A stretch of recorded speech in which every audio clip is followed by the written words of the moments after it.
Latar belakang 1. Latar belakang perang Menteng didorong oleh penemuan timah di Bangka pada pertengahan abad ke-18. Sejak saat itu Inggris dan Belanda telah mengincar Palembang untuk menjadi wilayah kekuasaan mereka. Awal mula penjajahan ditandai dengan penempatan loji atau kantor dagang di Palembang. Loji pertama milik Belanda terletak di Sungai Aur. Thomas Stafford Raffles sebagai perwakilan Inggris berusaha membujuk Sultan Badarudin II agar mengusir Belanda dari Palembang, namun Kesultanan Palembang dengan tegas mengatakan bahwa mereka tidak ingin terlibat dalam konflik antara Inggris dan Belanda. Kronologi: pada 12 Juni 1819 pertempuran pun pecah di mana sekitar 200 prajurit Belanda dikirim untuk menyerang pertahanan Kesultanan Palembang di kota Besak. Pertempuran terus berlanjut sampai hari esok, tapi pertahanan Palembang masih sulit ditembus sampai akhirnya Montihe kembali ke Batavia dengan kekalahan. Belanda merasa tidak terima dengan kekalahan ini, sehingga Montihe berdiskusi dengan Gubernur Jenderal Hindia Belanda Van der Capellen.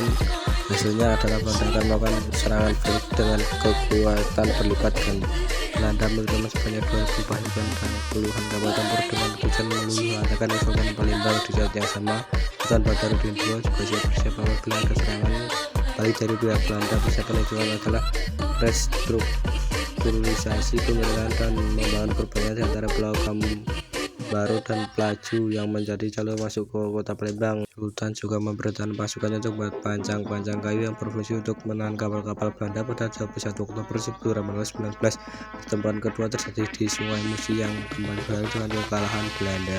Belanda yang dipimpin oleh Walter Beck memutuskan untuk mundur ke Batavia, tetapi kembali ke Palembang pada 9 Mei 1920 dipilih pemilihan Majen de Kock. Akhir pertempuran pada 21 Oktober 1819, Sultan Badarudin II mengangkat putranya Pangeran Ratu menjadi Sultan di Palembang dengan gelar Ahmad Najamuddin III. Hal ini sengaja dilakukan agar Badarudin lebih fokus memimpin lawanan Kesultanan Palembang untuk mengusir Belanda. Badarudin II memperkuat benteng-benteng di Pulau Kambaru dan Pelaju. Meriam-meriam serangan menyiapkan sekitar 7.000-8.000 pasukan. Pada 22 Mei 1820, de Kock dengan armada sampai ke Sungai Musi yang langsung disambut dengan tembakan meriam-meriam dari pasukan Badarudin II. Tidak hanya menghancurkan formasi armada de Kock, tetapi membuat mereka kewalahan dan memilih mundur.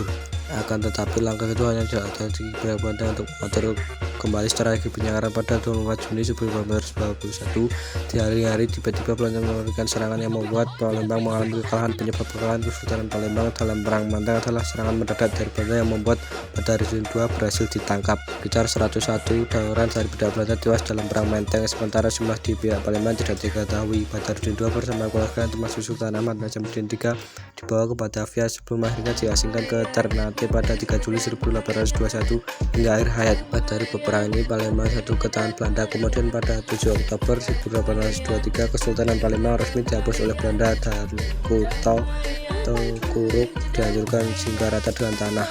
Sekian presentasi dari saya. Atas perhatiannya saya mengucapkan terima kasih yang sebesar-besarnya.